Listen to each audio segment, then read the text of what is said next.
Good evening, everyone, and welcome to the most industrial stream on a Tuesday night.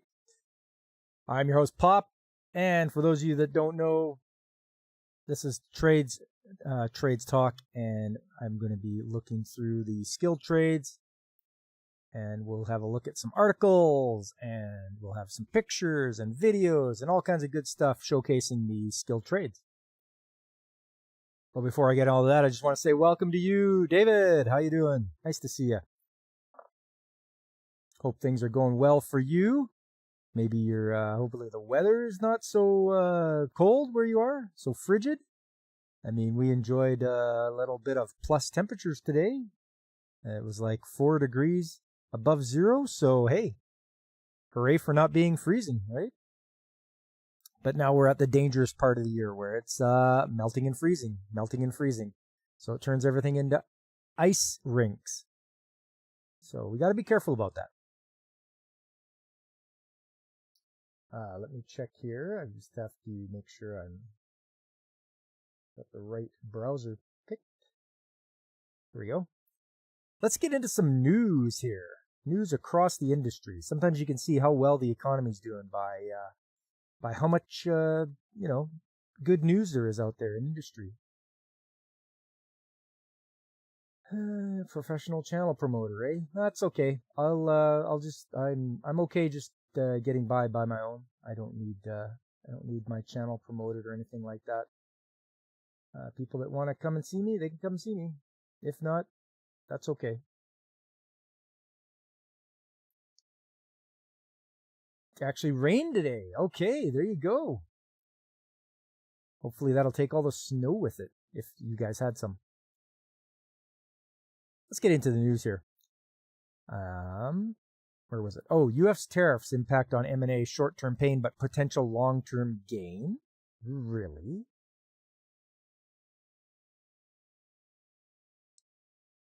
U.S. President Donald Trump's proposed tariffs on Canadian goods could cause a slowdown in merger and acquisition activity. Okay, so that's what they meant by M&A, merger and acquisition, in the first 6 months of the year. But structural changes in trade could spur cross-border deals in the long term, according to KPMG in Canada, deal advisory leaders.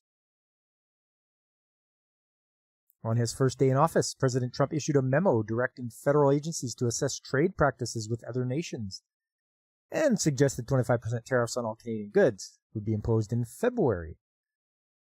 Canada's government has said it would consider proposing counter tariffs in response. I mean, don't try to spitball with these guys. You know, it's just not going to end well. The uncertainty facing companies with exposure to the U.S. could make them less attractive to potential acquirers in an M&A market that was gaining significant momentum, says Marco Tomasetti, president of KPMG Corporate Finance, the number one M&A advisor in Canada in 2024, according to LSEG, formerly Refinitiv. Across North America, private company M&A dynamics have improved materially over the last 12 months, driven by lower interest rates and continued record levels of capital available on strategic and private equity balance sheets. However, the positive M&A backdrop is clouded by the announcement of U.S. tariffs and the resulting earnings uncertainty of impacted businesses, Mr. Tomasetti says. In the immediate term, we will see some deal activity stall as both buyers and sellers take time to assess the impact U.S. tariffs will have on earnings, he says. Owners looking to bring their businesses to market might pause to wait for the uncertainty dust to settle, as tariffs could impact their costs and customer demand. This uncertainty results in downward pressure on valuations and increases the likelihood of a failed deal, two outcomes that business owners want to avoid. Hey there, DJ Ronnie G. How you doing, DJ? Getting home? Because as I recall, Tuesdays are your Fridays. Likewise, buyers will need time to understand how U.S. tariffs will impact a specific industry or business they are targeting, said Mr. Tomasetti notes. Earnings uncertainty makes business valuation and deal financing more difficult and generally leaves buyers with two alternatives to manage the risk: Either introduce deal structure and related protections, which most sellers won't accept, or simply wait to see how things play out before triggering M&A. Regardless, this uncertainty for both the buyer and seller will take some momentum out of the M&A markets for the first half of the year, Mr. Tomasetti said. Well, I don't know, you guys. Mergers and acquisitions, like, we don't need all the companies merging into one big super company.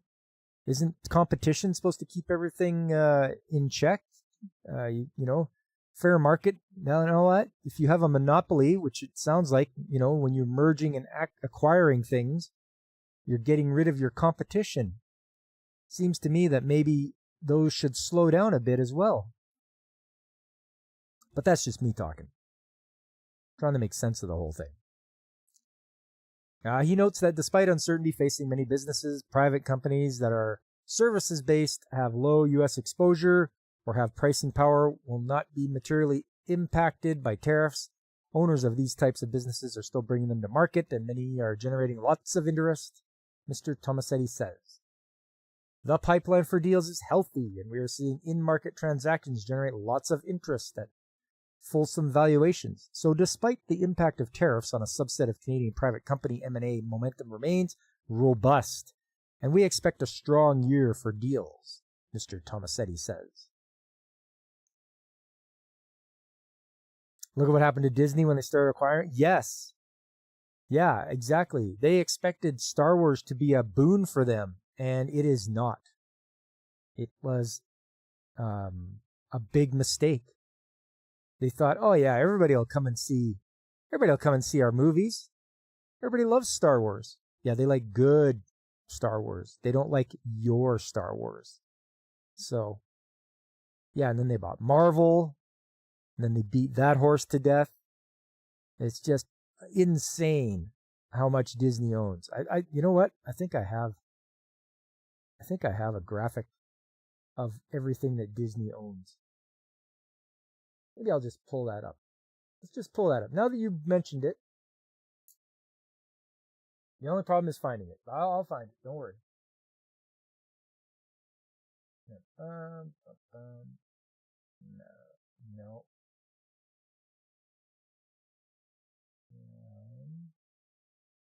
No.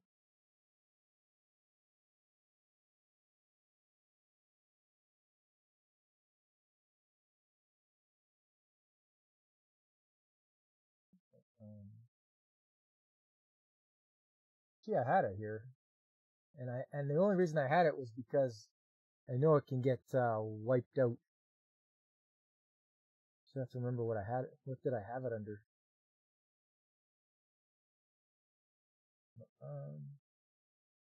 No. There we are. Ha! I have a folder called Brand Ownership.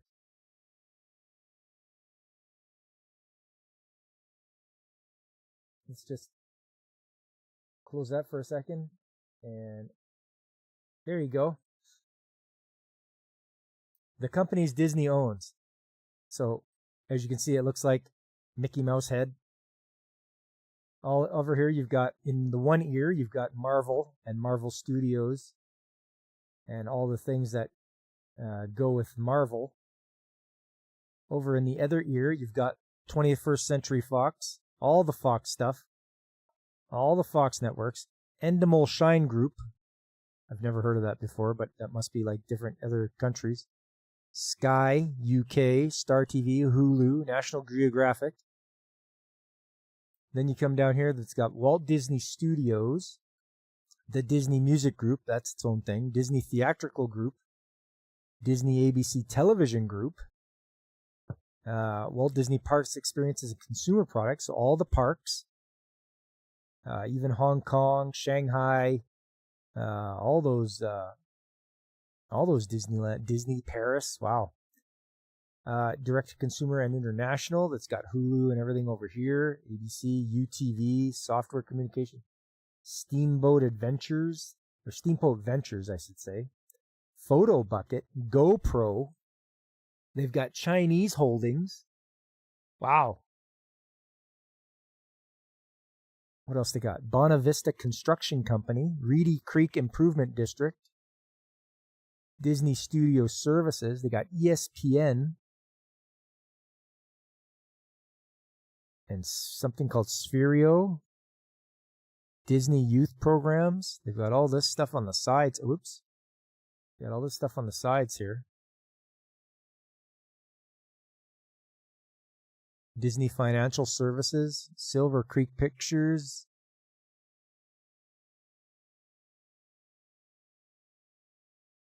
No wonder GoPro is crap now. Yeah, I didn't even know they owned that. And Photo Bucket. I remember Photo Bucket from back in the day, but yeah, GoPro. BAMTech, Cake Solutions, ESPN Plus, Disney Streaming Service, Walt Disney Company Latin America. Where is it here? Disney Corporate. So yeah, they have like latched on to a lot of stuff.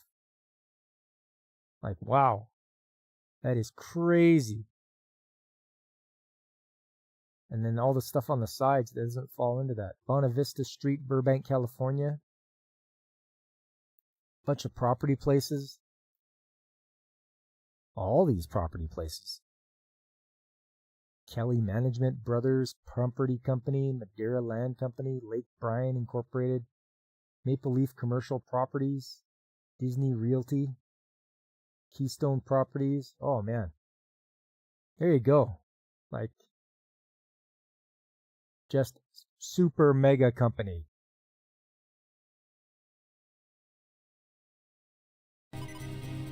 Oops. Not that one. That one. Maybe we'll have Drunk Waddle come on a little later. Okay. Let's get back to this here.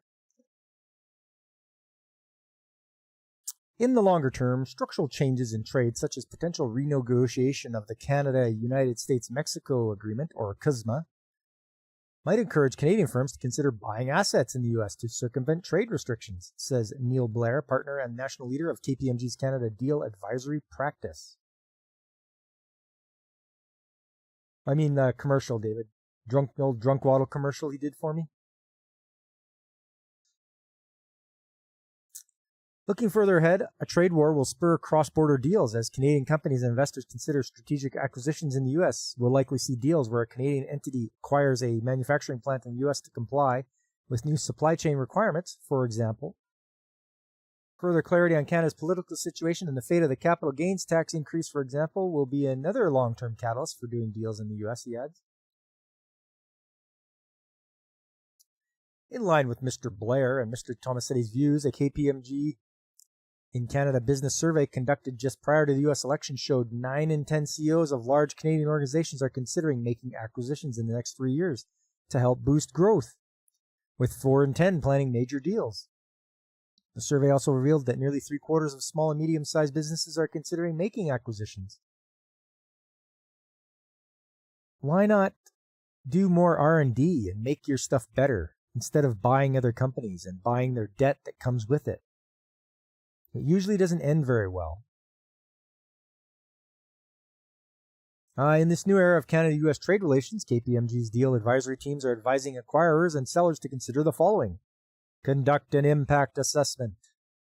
Organizations should understand how their business could be impacted by trade restrictions or tariffs and identify top vulnerabilities, including an assessment of costs, supply chains, and pricing strategies. Start scenario planning. Firms should create strategic plans to address the cost of tariffs or other non-tariff barriers and assess how those plans could impact a potential merger or acquisition. Build mitigation strategies. Firms seeking to be acquired should have a plan to demonstrate to potential buyers how they will continue to create value through strategic synergies amid U.S. tariffs. Rigorous due diligence. Acquirers should employ robust, data-driven due diligence strategies that thoroughly assess the impact of various trade scenarios on acquisition targets, paying close attention to the granular impact on business models, related cash flows, and the ultimate valuation of the business. Using a trusted advisor, engage professional deal advisory team who have experience in U.S. or cross-border M&A, tax transfer pricing, logistics, and supply chain and pricing strategies. Oh well, no big deal. I don't think they should get too worked up about this. And also, mergers and acquisitions, they usually aren't that great for everybody involved. Hey, what's up, B17? How you doing? All you're getting from this is that your friend's government school teacher would be a much better leader than whoever makes these decisions. I think you're right there, B17. I really do. What else here? Ontario approves refurbishment of a Pickering nuclear plant. Conference Board of Canada sees a 1.5% growth this year as tariff uncertainty weighs. Linamar invests $1 billion in Ontario to boost EV production. Okay, that sounds interesting. What does Linamar have to gain from investing so much in EV production? The Ontario government is receiving an investment of more than $1 billion from Linamar Corporation, an Ontario-based auto parts manufacturer, to expand its existing operations across the province. The investment is expected to create more than 2,300 jobs. Linamar's investment marks another major milestone in the company's ongoing success in Ontario, says Premier Doug Ford. At a time when we face a new administration in the White House and the potential threat of tariffs on Canadian goods, this investment will create good-paying jobs, strengthen our homegrown electric vehicle supply chain, and accelerate the production of Ontario-made EVs. It will help ensure that the components needed for the cars of the future are made right here in Ontario by Ontario workers. You suddenly feel compelled to ask B17, DJ? That's fine. Headquartered in Guelph, Linamar's expansion will aim to drive the development of key components for the automotive supply chain, including powertrain solutions and technologies for hybrid and electric vehicles. It will also aim to accelerate advancements in parts manufacturing and semiconductor packaging methods for EV batteries, enhancing vehicle range, improving efficiency, and reducing charging times.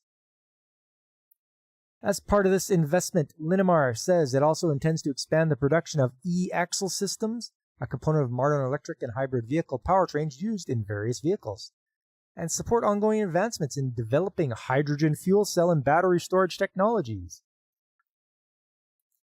Once again, guys, hydrogen fuel cell is not new. When I was going into trade school in the early 90s, it was all about the Ballard fuel cell. If you look that up, Ballard fuel cell, it was supposed to be the thing of the future. They said it was going to, I might as well just look this up for you guys too. Ballard fuel cell.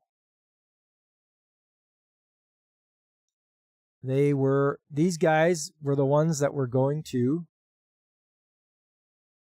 be the next big thing. But for some reason, I don't know what happened. It just got swept under the rug or something. Somebody interfered with it. I don't know, but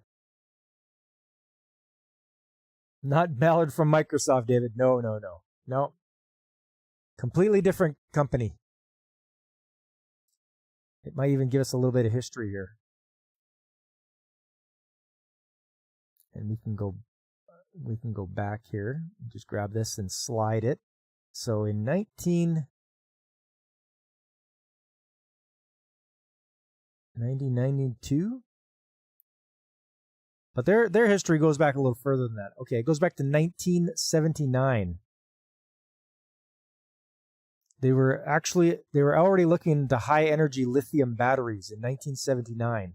The founder, Jeffrey Ballard, Keith Prater, and Paul Howard. So that was 1979. And in the course of investigating environmentally clean energy systems with commercial potential, Ballard began working on development of PEM fuel cells. That was in 1983. And in 1986, they had the development of the first Ballard fuel cell stack operating on pressurized air. Then in 1989, they incorporated in British Columbia, yeah. 1990, they had a 5 kilowatt fuel cell stack. Then they had a program between Ballard and General Motors in the U.S. of Energy and the U.S. Department of Energy for development of fuel cell powered passenger vehicle. This is like 1991. This was 30 years ago.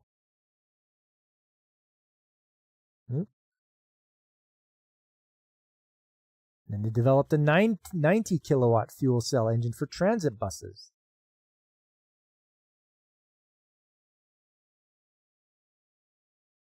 So now it's crazy. Now you're at a keyboard. All right, DJ. You rock that keyboard, man. Like I say, Ballard fuel cells, they were doing it back in the early 90s.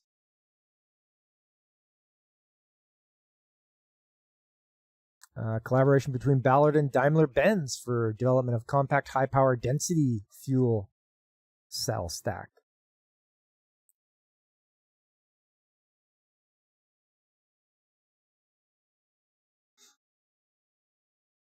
They tested in Chicago, it looks like. Chicago Transit Authority. They deployment of 30 in Europe.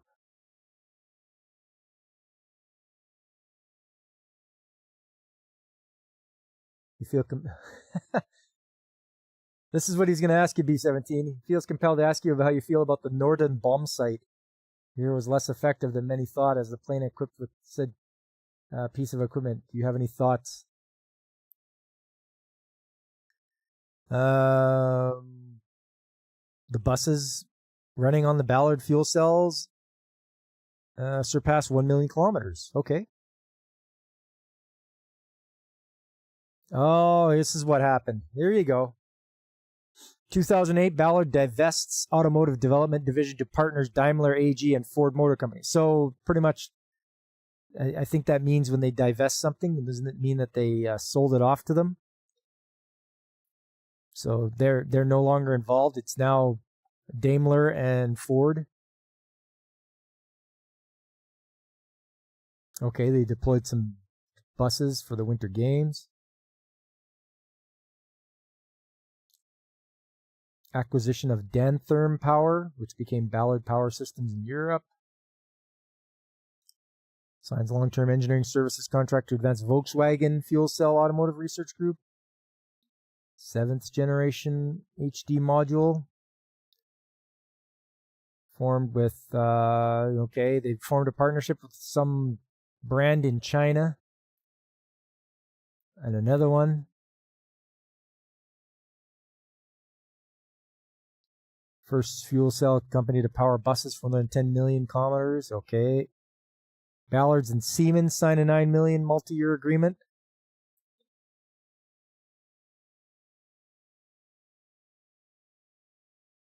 They're doing a lot of China dealing, I see here.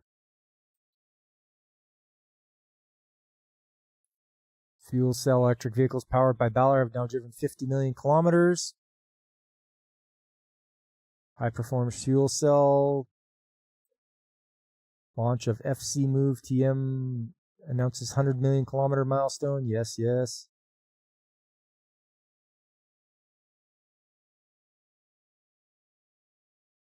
For Ballard announces partnership with Ford Trucks for fuel cell powered heavy duty trucks. Okay. Ballard and First Mode sign order for 60 additional hydrogen fuel cell modules for zero emission mining trucks.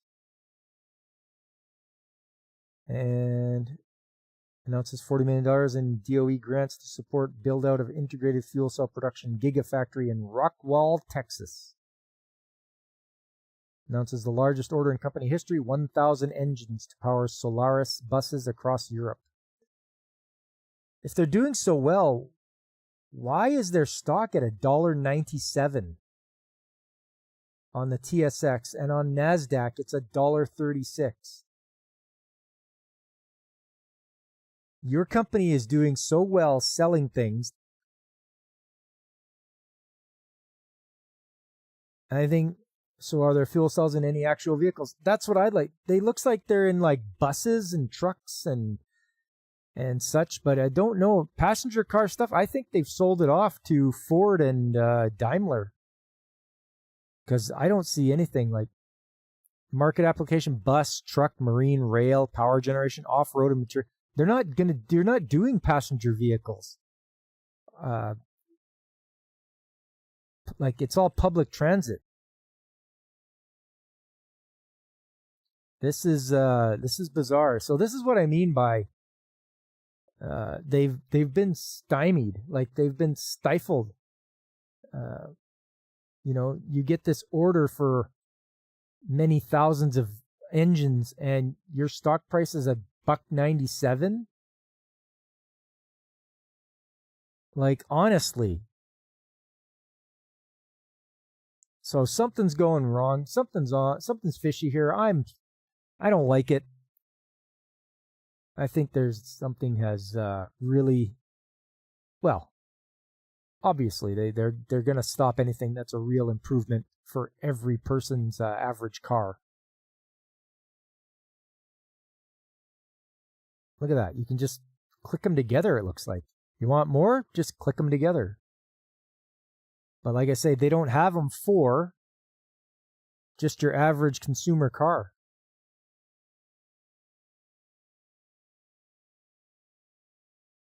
All right. So that's what happened to Ballard. And like I say, I remember them way back in the early 90s. Ballard was the way to go. Wave of the future. That's what we're going to do. Hydrogen fuel cells. And then you saw their timeline, what happened. The automakers got in there with them and was just like, yeah, we'll just take this away from you, this technology. We'll just take that, and you're not going to put it in any cars. You've taken your money and clocking out? All right, B17. Yeah, DJ, safety first, man.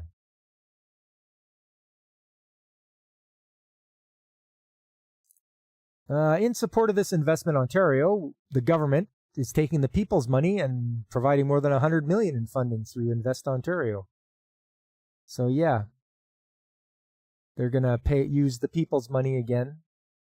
The government remains laser focused on positioning Ontario as a world-class jurisdiction for domestic and international companies to grow their businesses, promote innovation, and build more resilient supply chains, said Vic Fedeli, Minister of Economic Development, Job Creation, and Trade.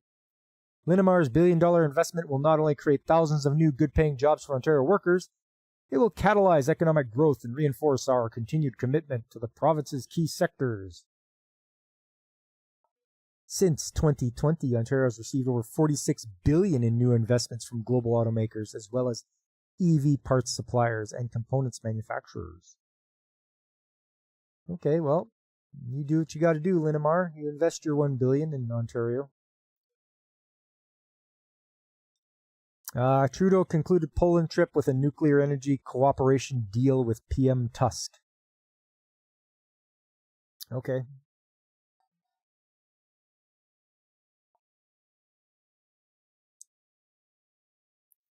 I mean, are we going to build a reactor for Poland? What's going on here? Shocker, the government uses tax dollars on dumb shit. Yes. But we got to make it clear that everyone knows when it says the government is investing, it's taking the people's money. They can't have carte blanche to do what they want with the money. It's like, oh, well, it's government money. No, it's the people's money that you took from them. So stop paying off your corporate buddies. That's what I'm getting at. As for this story, Canada and Poland have signed a deal which will allow Canadian companies to support Polish efforts to begin generating nuclear power once it takes effect. Remember, it's pronounced nuclear. Nuclear. Prime Minister Trudeau and Donald Tusk signed Canada-Poland Nuclear Energy Cooperation Agreement to conclude Trudeau's trip to Poland. The deal is seen as a way to help reduce Poland's reliance on coal-fired electricity and enhance energy security. I mean, they could always switch to natural gas. You don't have to do coal-fired. You don't have to do nuclear. If you have natural gas, you can do that too. The European energy market has heavily reduced purchases from Russia since the country invaded Ukraine nearly 3 years ago.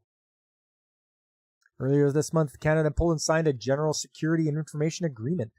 Once the agreement is implemented, it will allow enhanced information sharing between Canadian and Polish companies in industries like defense, security, aerospace, marine, and nuclear. In December, Export Development Canada issued a letter of intent to provide up to $2 billion in financing to support the sale of goods and services from Canadian suppliers to help build Poland's first nuclear power plant. Trudeau is returning to Canada after a meeting which comes a day after the events to mark the 80th the 80th anniversary of the liberation of Auschwitz. This will conclude what may be Trudeau's final international trip as Canada's Prime Minister before the next Liberal leader is chosen on March the 9th. And that can't come soon enough for me. In fact, I want this guy out of there now. Tax evasion it is, yeah. David, you have a lot of natural gas? Don't we all? It smells awful.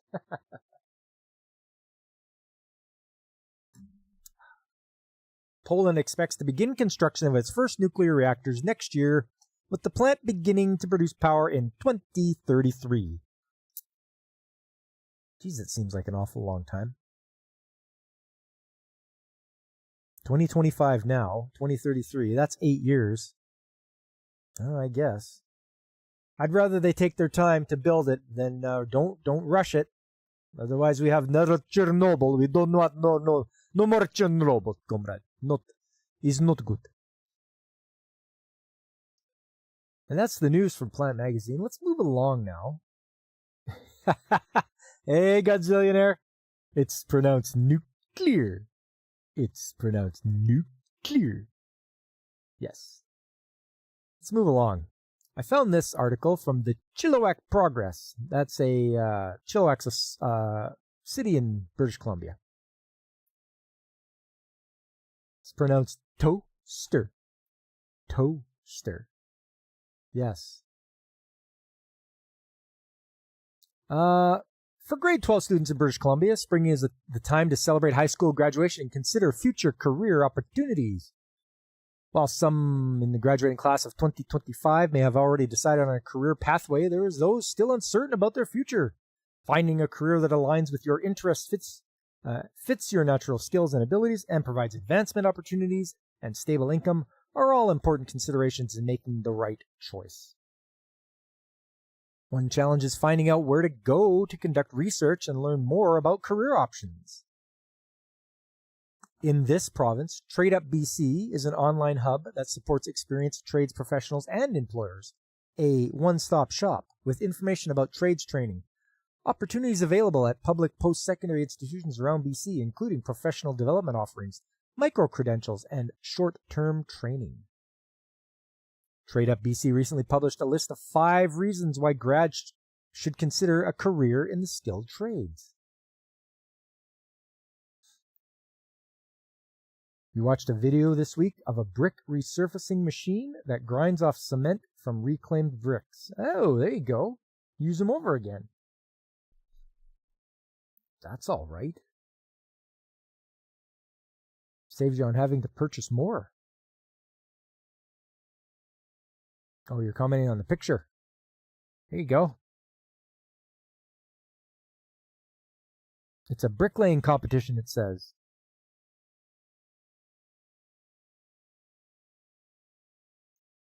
So the 5 reasons graduates can consider a career in these trades. Number 1, increasing demand. The current shortage of skilled trades across all industry sectors is expected to continue. Well, of course it's going to continue. Everyone's getting older. According to BC's Labour Market Outlook 2023 edition, industry groups expect over 85,000 job openings in the skilled trades within the next 10 years. Number 2, you can learn while you learn. Apprenticeship programs offer paid, on-the-job training. In most programs, students spend up to 85% of their time on the job. Well, yes, of course. Number 3, low cost of entry compared to the cost to obtain a 2-year or 4-year diploma or degree required for other careers. Number 4, transferable skills. Ability to use trade skills and experience to create alternative career pathways, including but not limited to business owner, project manager, chief operations officer, teacher, instructor, finance and accounting, quality assurance, supply chain manager, and more. Number 5, job security. Even during economic downturns, trades must support infrastructure, keep transportation moving, and ensure safe operation of equipment. Trades jobs span all industry sectors, so if one sector is down, other sectors will still need skilled tradesmen. 87% of BC contractors expect 2024 to be a busy or busier compared with last year. And there you go, everybody. This is what they should be telling all the kids in junior high and high school. These are viable options. There is a lot of choices. I've showed you guys the list of trades before. It's like 130 or 140 of them. There's just about something for everyone. Next up, this one. It's by Fix Radio, the Builder Station. Trades champion calls on government to promote trades to avert dire shortage. I think it's a little late for that. Not a very long article, so we'll just we'll zip right through it here. Looks like, let's have a look at this guy's doing. It looks like they're fixing trusses on a roof. Putting something up. Maybe for shakes or shingles. Looks like shakes to me. Or tiles. They're putting tile on a roof. Anyway, statistics show that the trade skill shortage continues to pose an imminent threat to the UK Pro Builder. Oh, to the UK Pro Builder report. Okay, this is from the UK. Tradesman platform MyBuilder.com is calling on the government to take action to help young people enter a career in the trades. A recent survey from MyBuilder.com showed that many Brits were concerned about the skill shortage and would encourage their children to pursue careers in trades. Well, yes, parents need to, make it so that their kids don't have like a negative view of the trades. The parents have a lot of influence. If they're like, oh wow, that guy, he's building something. That guy's a welder. That guy's a roofer. That guy's a machinist. That's great. A great job. That's a good job. You always have work. So parents have a big part to play as well for taking the stigma out of being in trades. In fact, the research showed that parents are recognizing the opportunity in this industry, with 15% of parents stating they would like their children to be in a skilled trade, making this the most desirable choice over occupations such as doctors, dentists, or lawyers. However, many felt that schools, colleges, and the government were not doing enough to promote trades as a career choice. True. Research revealed that only 1 in 10 students have been told about skilled trades as a potential career choice. If it's anything like when I was in high school, they're always going to push for university. They're like, yeah, university, go there. That's the thing you got to do. This is even though the UK is facing a nationwide skilled trade shortage. Predicted to cost the UK economy $98 billion in missed GDP growth opportunities by 2030. Being a barista, $60K in debt is more noble than paying a plumber. Parents probably. There you go, Godzillionaire. Yeah. Your parents really want you to do a 4-year college over here. I mean, that's fine, B17, but it's got to be what you want to do. Like, that's great. It's like, well, go to college. Well, go to college for what? What are you most happy doing? If it's something you want to do, great. If you're going just for the sake of going, it's not going to end well. Not at all. David, you want your kids to have a future? Good man. Right on. Parents always want their children to do better than they did. Parents always want to see their children succeed and have a good life. They don't want to see them miserable. I mean, maybe bad parents do, but good parents generally like to see their children do very well. And they have something they can be proud of. And they're like, hey, you're right on. My kid did this. My kid's got a good job. They're not living at home until they're 35 or whatever in the basement. Oh, you should have put quotes on that comment, lest people think you have children. Okay, there you go. I made that mistake. But yes, yeah, any parent wants their kids to do well. The Construction Products Association reported that 2.08 million people were employed in UK construction in 2024 first quarter, which is 1.9% lower than 2023 fourth quarter, and 14.3% lower, with 347,000 fewer workers than the recent peak in 2019. Everyone, Infinite Metal has entered the chat. What's up, Infinite? I hope you're doing good. I hope Skelly's doing good. I was watching Infinite yesterday, everybody. He was great on Kick and Twitch. You know, playing his game, getting some mockery from Skelly. It was good. Yeah, I'm doing good. We're just talking about the skilled trade shortage in all places of the UK. So even they are having trouble. Europe's having trouble. The UK is having trouble with the shortage of skilled trades, and how the parents have to get involved and explain to their children it's not bad to be in the skilled trades. It's not a bad choice. You're going to do well. You're going to have a job for life and all that other kind of good stuff. They've got to support. They got to show support to their kids as well. So it's got to come from all fronts.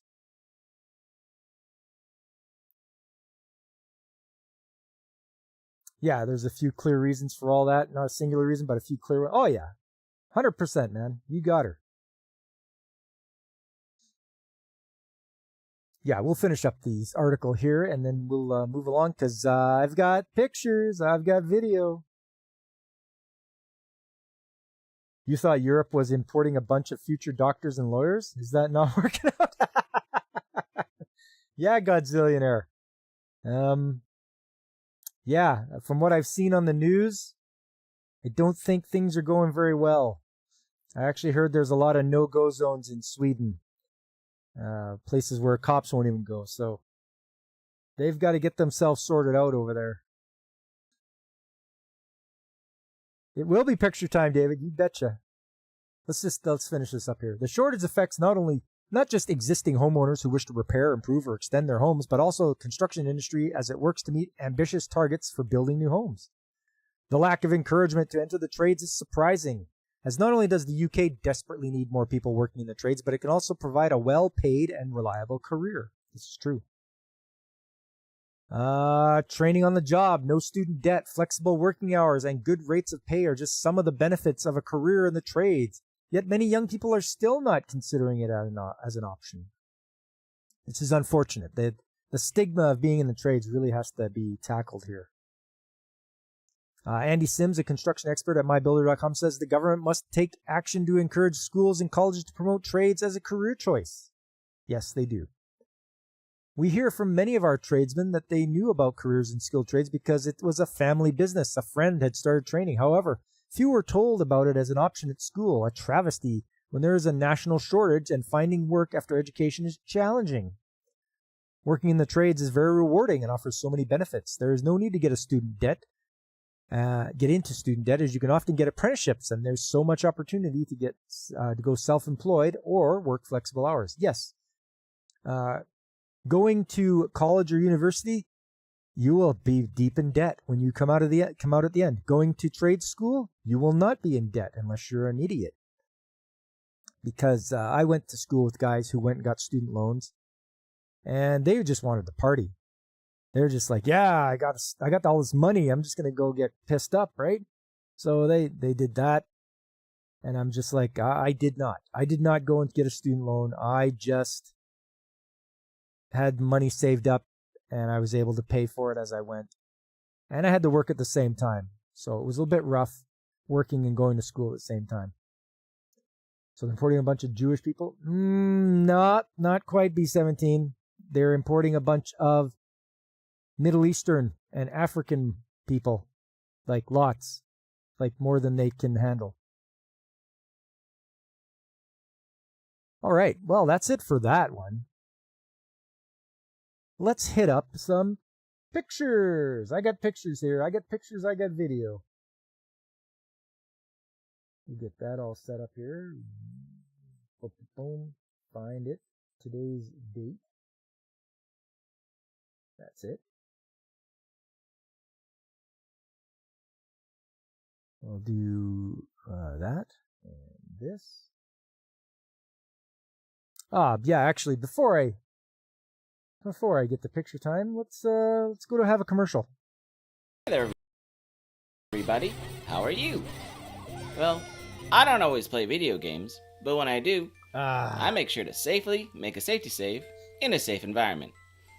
And if you don't know how to make a safety save, well then make sure you check out Pop Culture Mechanics, 9 a.m. Mountain Time and 10 a.m. Central on Saturday mornings, where you can learn how to make a safety save that you might be so excited you could dance if you wanna.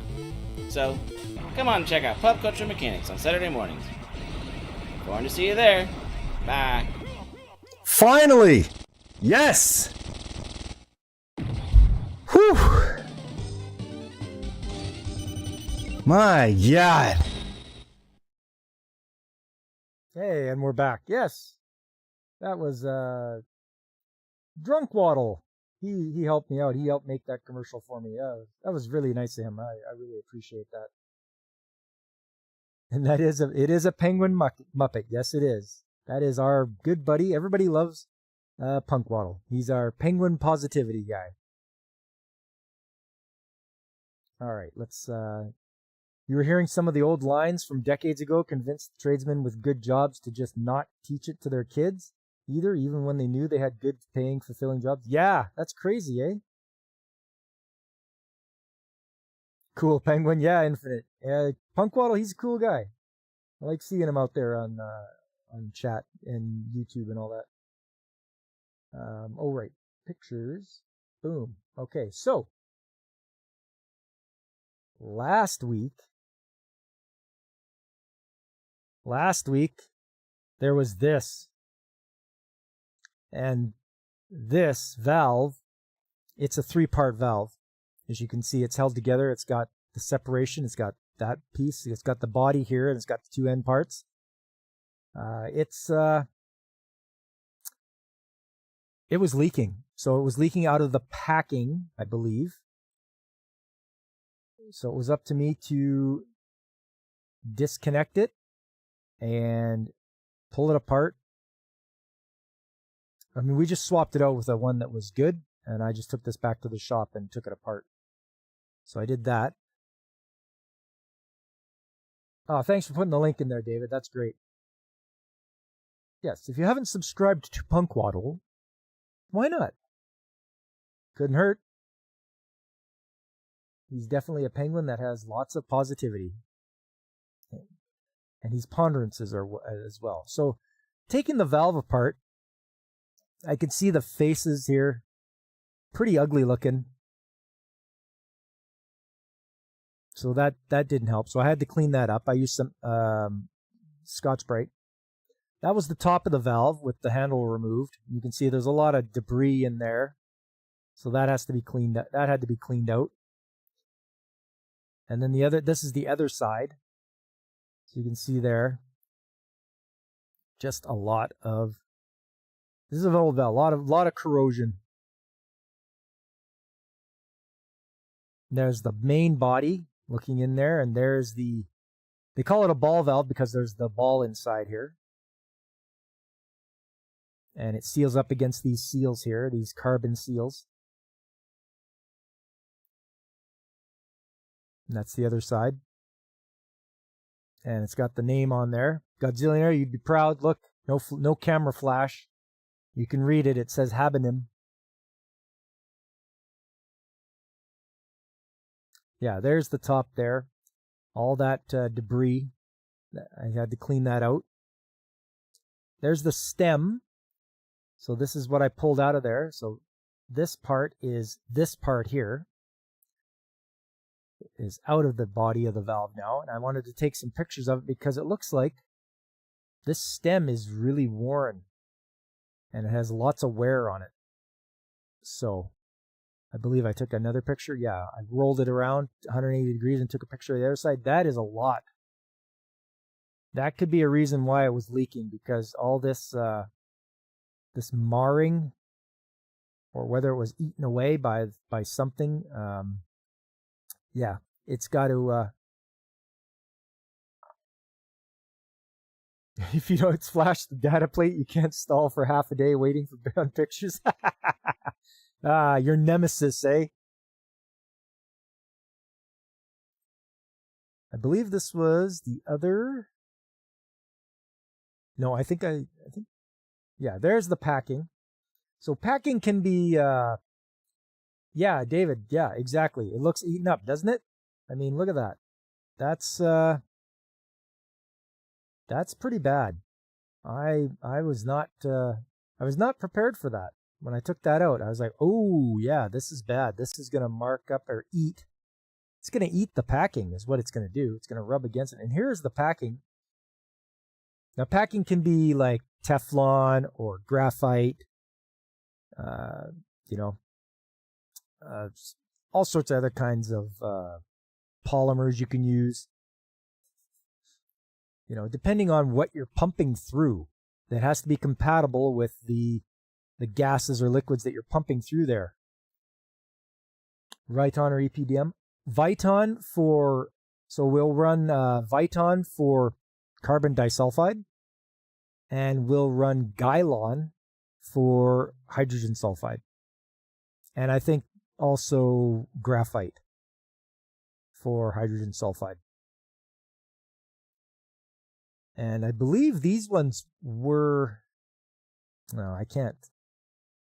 I won't want to hazard a guess, but they might have been Teflon.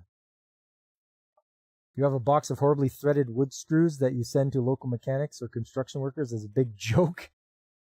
Just leave the bin on the site. Jeez. Talk about being mean, eh? So those guys need to be replaced. I have to find proper packing to put back in there. Something that's compatible with the gases. There we go. How do you like that, Godzillionaire? Look at that. Nice. No flash. You can tell what the body and the ball are made out of, the seat. Even tells you the size. 1/2 inch, class 800.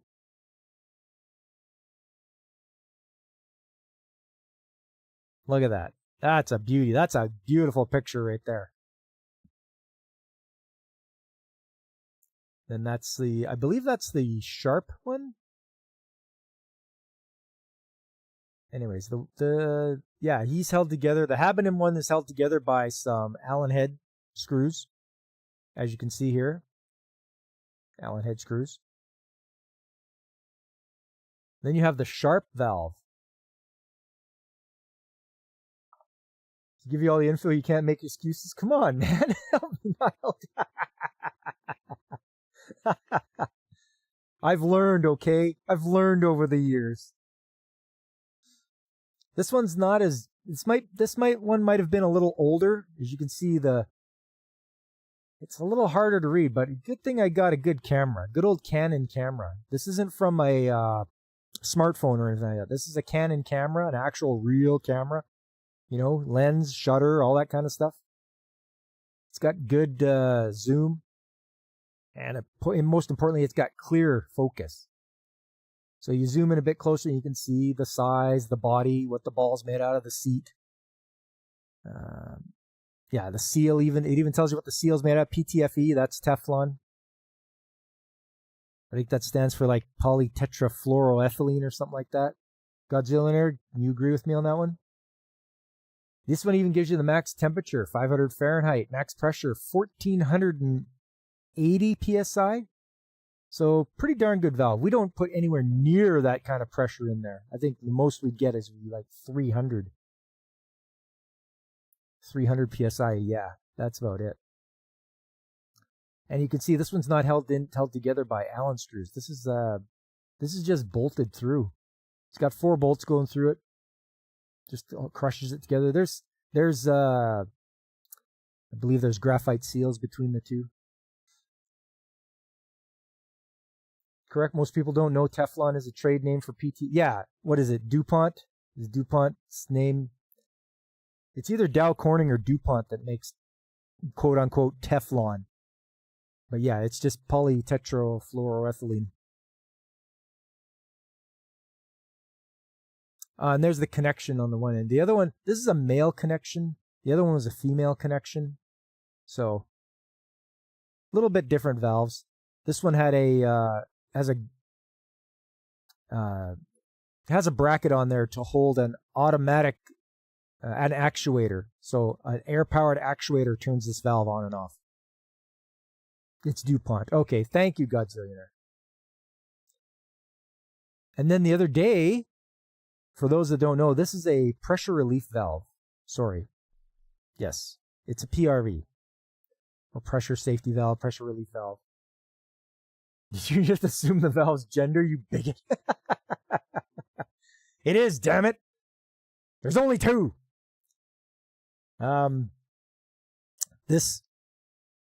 So if anything goes wrong, the pressure gets too high in the tank, it'll release through this bottom, out and out the back here. Not where this nipple is. This nipple is was put on as a stopgap measure by one of the operators. This is just sort of a breather vent. It helps equalize the pressure. But putting this on was not a good idea. It needs something a little bit better. So that's where, and there's the one beside it. So it has two pressure relief valves. One is locked open, one is locked closed. And if they have to, if one of them passes or leaks, then they switch over to the other one.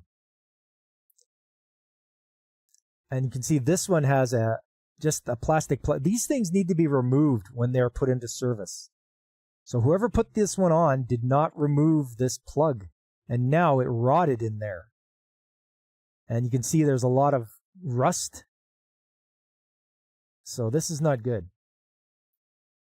The valve was, no, Godzilla, the valve was not venting out the nipple. No, it was not. This is for hydrogen sulfide, so if it was venting out of there, I would have been dead. Yeah, I made sure. And I told the operators what I was doing, and they're like, yeah, okay. So, there was no danger of getting blasted by hydrogen sulfide. So anyways, those were the still pictures I took. And I took videos too. And I know you guys like those. They left the cap play. Yes, they did. Yes, they did. It wasn't me. It wasn't me. I wasn't in charge of installing those ones this year. Oh, hang on. I don't know why it appeared over there. It should appear over here. There we go.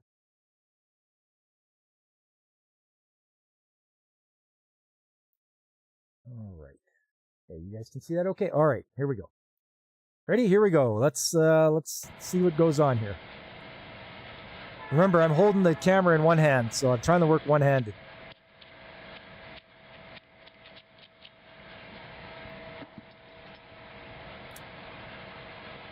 There we go. That's what's supposed to go on there. That's the proper piece. I ordered from the guys that do the servicing on the pressure relief valves. It's not going in very easily because of the rust that got on the threads. The Teflon Don. Hey, I use Teflon tape. You bet I do.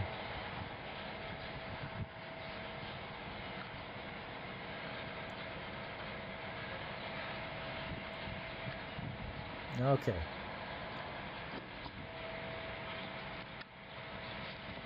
Have a look in the old tool bag.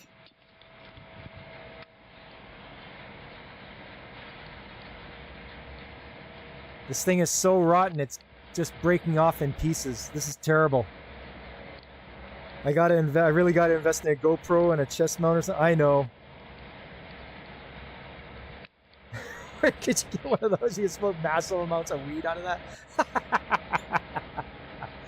Oh, David. Most expensive pipe, probably. Those things cost about $60 a piece.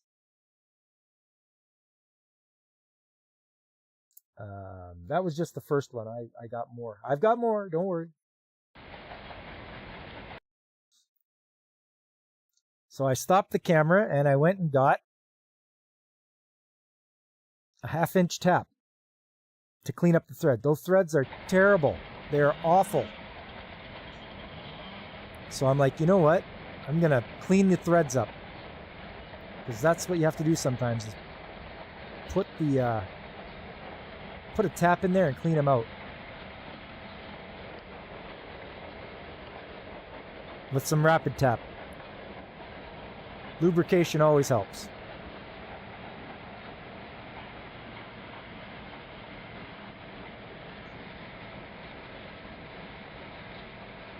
Just trying to get it started. If you start it wrong, it'll go in crooked and you'll wreck the threads.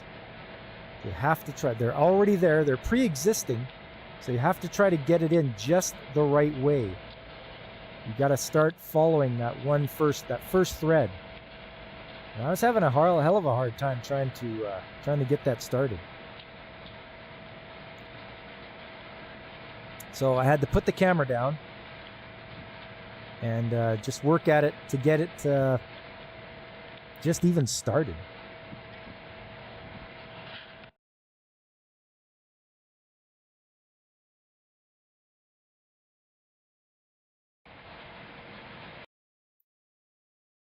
If you had a merch store, there would be a shirt, lubrication always helps. Popcorn culture me.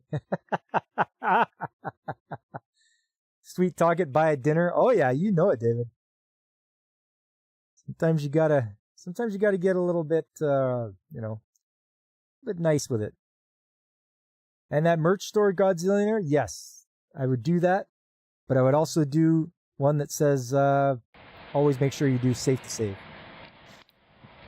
There we go. I finally got it started properly. Then you get the old adjustable. And you'll notice I'm going a back and forth fashion. So you go ahead. Well, I just kept going ahead there because it was, there we go. You try to break away some of the garbage that's in there. Clean out the flutes there and just make sure it's getting a good sharp cut into the threads there. Cleaning them out.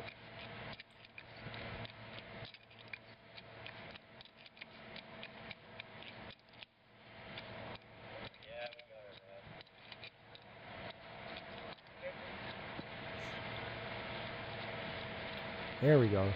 That's what you want to be able to do. You want to be able to remove it by hand. Just like that.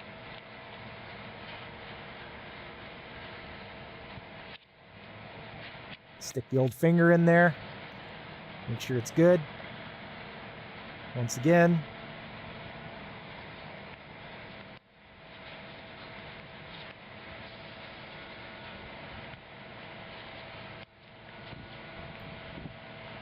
It's still a bugger to get started.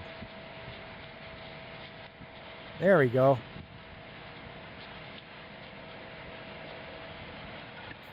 Then you grab your trusty pipe wrench.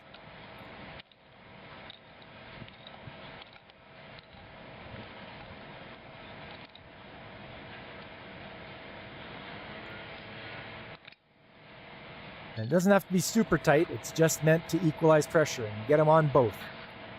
There you go.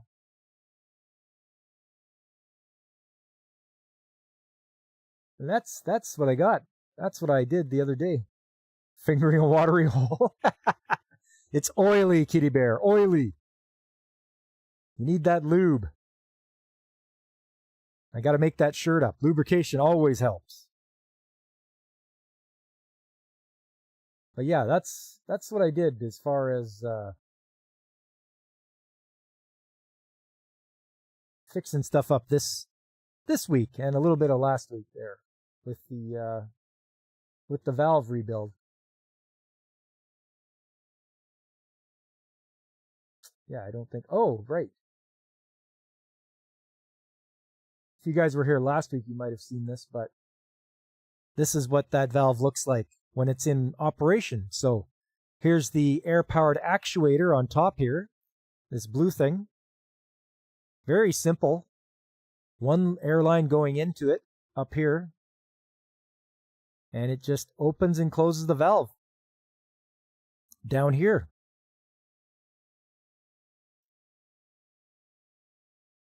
So that's it there. The actuator's removed, and you can see. So when things happen and there's a leak or something, I try to tighten up the packing with this nut here. But if it bottoms out and there's no more adjustment, that's when the valve has to be removed. So as soon as you can't adjust that anymore and stop any gas from leaking out of it, well, it's got to be removed. And it's pretty easy removal, seeing as how there's tubing connections here. You just loosen off that one, and then you loosen off that one. And tubing is pretty flexible, so you can just pull it back, move it off to the side, and out it comes. There's the actuator on the desk. Nothing needs to be done with it. It works fine. So I just left it. But you can see there's the bottom there. And then there's the piece that goes in to engage the stem of the valve. That's where the valves go. So you can see there's a couple of them. There's 1, 2, 3, 4 of them. The one I was working on was right here at the back. But these other ones were here, and they needed a little tweaking as far as the packing went. So I managed to do that. There's the other side. Once again, there's more valves there, different styles too. 1, 2, 3, 4, 5, 6. 6 on that side. 7 if you count this one. This is the one that I took out after. That is the main supply. Hey, what's up, Ars? Things going good. Hope things are going good for you too. I saw you over on Brandon's channel there. I was watching him before I started my stream tonight. He was playing some games. But yeah, that's where they go in practice.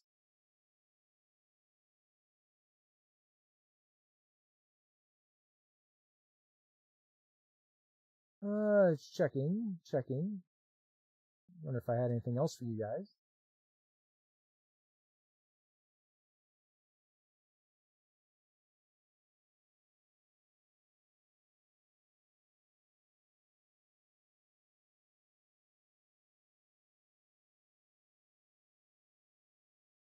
Yeah, I don't think. No, I had those pictures of the valves. Yep. Oh, I should. I will take some pictures and videos of me assembling the valves, as I need the rebuild kits. So these guys, you can get rebuild kits for them, and I just got to make sure they're all cleaned up proper. Reassemble them and pressure test them. And the way I do that is there will be I have a cylinder of nitrogen because it's an inert gas, and you just connect it up to the valve, plug the one end, and then you spray it down with once you turn the pressure on. So I turn it on to probably about 300 psi or so, and then spray it down with some Snoop or soapy water, whatever it happens to be, anything that makes bubbles. So you do that, and that will tell you if there's any leaks coming out of that thing. And if there is none, I'll do a pressure check for, I don't know, half hour or so. I'll leave it 300 psi for half an hour, and I come back and check and see if the gauge is moved, whether the nitrogen has leaked out or not at all, or if there's bubbles coming out of it. And then after that, if she passes, then it gets tagged and put on the shelf and ready for use once again. Hey, how's it going, Veritax? Good to see you, man. Yeah, we're just going over some of the valves here. As you can see, this one, nice and clean. This one was the main supply valve for hydrogen sulfide, so it actually didn't look too bad, like I say, except for the bottoming out of the packing. So once that's done, then yeah, pulling it apart, changing the packing shouldn't be too bad. And then you always have to make sure, because this one's a Habonim valve and this one's a Sharp valve, don't get the rebuild parts cross-contaminated with one another. Don't confuse them one with the other. People might assume that, oh, I'm just rebuilding this valve, it should be the same stuff. Nope, nope, nope. Every manufacturer's got their own different thing they need you to do, or different parts to use for rebuild. So yes, I believe that's the Habit. I believe the Sharp one, it was in worse shape.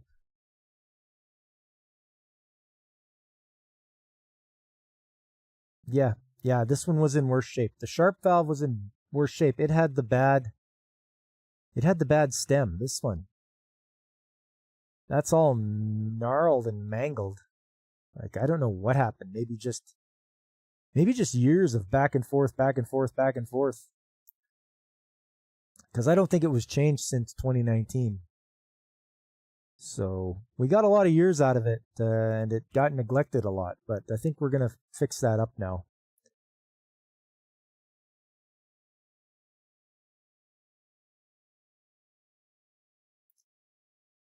And as for the title of the stream today, Changing of the Guard. So, you guys have probably had this happen to you before. We got a new plant manager. The old plant manager got a visit from his boss, and he was told that he was not working there anymore. So, whoosh, off he goes, and we get a new plant manager. And it's it's going to be some growing pains. It's going to be trying to figure out, how to deal with the guy. And, they change when one guy's not performing, they bring in somebody else. So, when you're a plant manager, you have a lot of responsibility, you have a lot of things to do, and you have a lot of people to report to. So if you can't keep up with what corporate needs, as far as reports and such, then yeah, they're going to make sure you're on your way. So that's what happened here. They changed out one plant manager who had a engineer's ring and all that, and brought in one that did not. So for me, that's a bonus right off the bat. You don't need engineers to be plant managers or any kind of managers. People can be good managers without having an engineer's ring. So right off the bat, it's a good step in the right direction. I think you don't need people in management to have engineer rings. People can be engineers. Go ahead. Yeah, do all that stuff. Be an engineer, but it doesn't automatically mean you're good at handling people. And yeah, you couldn't pay me enough to be a manager of people. No thanks. There's way too many personalities and people to deal with out there. And Godzillionaire, I get a rousing endorsement from you. Most engineers make crap managers. Yeah, I agree, 100%, Godzillionaire. I'm hoping it's going to work out well. Obviously, we're just in this. We're in the honeymoon phase right now. Things are, we get a new guy coming in. He wants to feel it out here, see what it's like. We got to see what he's like. David, you're going to have nightmares about that thing? Oh, I hope not, man. Come on. People skills and engineering don't exactly go hand in hand. Yeah, because you're usually the people that are really good engineers are terrible interacting with people. Like they don't get it. They're socially awkward. They don't know how to interact with people properly. They're good at being an engineer, but terrible at just talking to people. You've left 3 jobs to avoid becoming a manager. Don't you dare make me a manager or I'm leaving. No, Godzilla, we're going to make you a manager. Well, I'm out of here. See you later. Yeah, that's crazy. Wow, 3 jobs. You really don't want to be a manager. Like I say, plant manager. And you know what? The guy has trades experience. He has a millwright ticket. He has a welder's ticket. So it's a breath of fresh air as a tradesman myself, a ticketed millwright, talking to someone who is another ticketed millwright. I mean, we both have the maintenance ideology, and it's rare. If you ever look at industry, it's rare to have a manager who has a trades background and he's in charge of everybody. It's unheard of, especially for a plant manager. It's not so much social awkwardness as it is undiagnosed autism. Oh, well, okay, Godzilla, we'll go with that. They're good at one thing, and engineers are good at one thing. They're really good, and then talking to everybody, they just don't get it. But this is the start of a new year, and hopefully he'll stick around. He seems to be good at his job. He's been a plant manager at other plants before, so it's not like he doesn't have any experience being a plant manager. So yeah, really good. I'm cautiously optimistic. How about that? I really hope for the best, but I won't be surprised if things go sideways. But if he's interested as I am at keeping the plant running, and making sure things, and he doesn't mind spending money, because maintenance spends a lot of money. I spend a lot of money. I had to buy some lockout locks, and I had to buy 30 of them. So that was $900 I had to spend. And I'm like, woof. Well, I hope I don't get in trouble for this. So go ahead and spent it. So yeah, maintenance is all about spending money. But if you take that cost, and a lot of people don't take into account how much does downtime cost. Is $900 worth, an hour of downtime? How much does it cost you when your plant is down? When your plant is down and you're getting into the thousands or tens of thousands of dollars per hour, it's not worth it.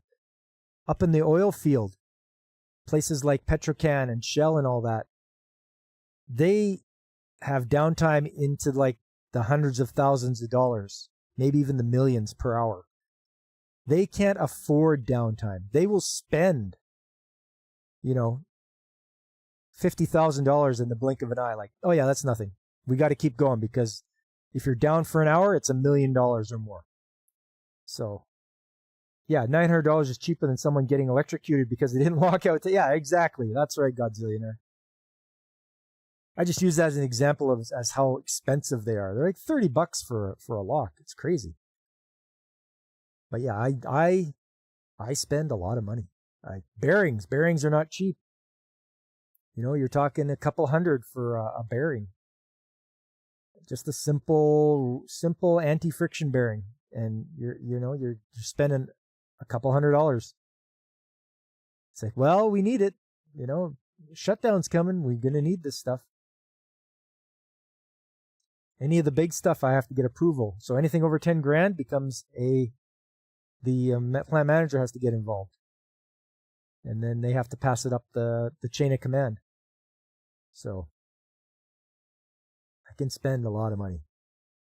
So I got to be careful. I don't want to get in trouble. Anyways, I'm just rambling on now, guys. I think I'm going to start wrapping it up here. Guys, hey, please do me a favor. Hit that like button. Subscribe. Even leave a comment if you remember. I want to try to get more eyes on me in this coming year. I want to try to get myself up to 1,000 subscribers. So if you guys can help me out, I'd really appreciate it. You had a chemical customer that crashed their machine, their fault, basically gave us a blank check to get replacement parts. You're good up to $250,000. If you need more, ask us. That's crazy, isn't it? They're like, yep, here you go, get us replacement parts. You're just like, all right. Yeah, that's the thing. Wow. Parts have gone crazy expensive. I mean, I just ordered some, what was it? I ordered some ceramic media for our reactor, and it was like eight or $9,000, and it was crazy. It was only 24 cubic feet of ceramic media. So yeah, that was crazy. But yeah, if you guys do me a favor, yeah, leave that like, subscribe, tell your friends, spread the word. You know, I want to get to 1,000 subs this year. I'm pretty close. I'm at 931. So I couldn't do this without you guys. Just like other people that I watch and enjoy, like Pacific 414 and DJ Ronnie G, who was in the chat, and Brandon the Anime Guy, and Carl at the RNG Podcast, and Tomby, Angry Canadian, the Royal Life Form. We mentioned Punk Waddle. Just got to mention him again. He's got some great content. And Infinite Metal. Infinite was in the chat earlier. You got to watch him. He's on Kick and Twitch. He plays retro games, and he has this pet dragon, Skelly, who he does the voice for, and it's great because it's just a back and forth between the two. Good mockery as Infinite is trying to play games. I get a good kick out of it. Coming up, guys, is Saturday, Retro Game Day. Gonna play some more Yu-Gi-Oh! Gotta beat people in a children's card game. So I gotta work on my deck. I battled Rebecca offline just to try out. And yeah, crushed her. So good. I've, got a little bit of, switched some cards around in my deck and was able to, finesse it a little bit. Hey, thanks for that, David. Thanks for putting Infinite's link in there. Link in the chat. Link in the chat. Yeah, watch Infinite Metal. He's entertaining. He's funny.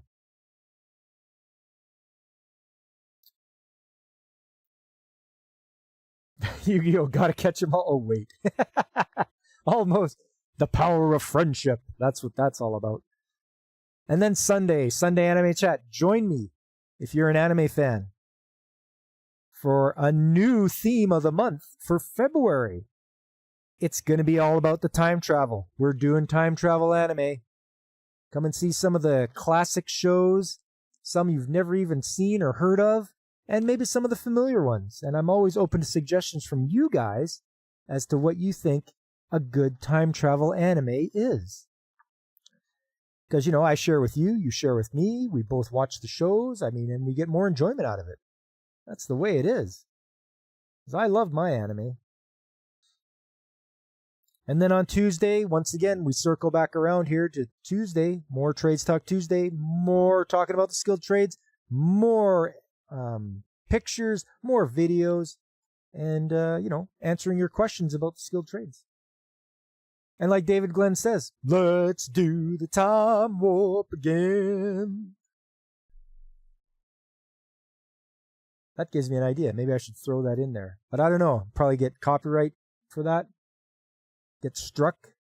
Because YouTube, they just can't take a joke. Let me see here. There we go. All right. Well, so I want to thank you guys for coming out today. I had fun. I hope you did too. So I hope to see you guys on Saturday for more Yu-Gi-Oh! Yeah, okay, Aris, you gotta go? Yeah, hey, I'm just wrapping her up too. I'm heading out too. DJ, thanks for dropping the link in there for Aris. You can tune into Aris. I've watched him a little bit on YouTube there. And I hope to see you again. Right on. All right, everybody. Appreciate you coming by. I've been Pop, and I am signing off.